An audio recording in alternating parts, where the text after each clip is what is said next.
আসসালামু আলাইকুম। একটা ভিন্নধর্মী জায়গাতে এসেছি, প্রবাসী কর্মমুখী টেকনিক্যাল ট্রেনিং সেন্টারে। এখানে আমার পেছনে যাদেরকে দেখতে পাচ্ছেন, এনারা সবাই ভবিষ্যতের প্রবাসী। কিন্তু সবাই হেলমেট পরিধান করে আছে। কেন? কারণ তারা দেশের বাইরে যাবে। দেশের বাইরে গিয়ে বিভিন্ন কাজে তারা লেগে যাবে। তবে এখানে তারা যে প্রধান কাজটা শিখছে সেটা হচ্ছে এসি এবং ফ্রিজ সার্ভিসিং।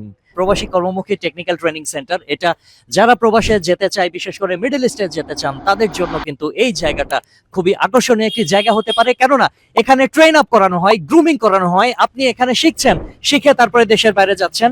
শুধু কি আপনারা এই এতটুকু ছোট জায়গার মধ্যেই শেখেন, আর কোনো জায়গা নেই? জি আছে। কোথায় সেটা? আর 3D কাজ আমাদের পাশে ক্লাসরুম আছে, ওইখানে শেখানো হয়। দক্ষ হয়ে বিদেশ যাব।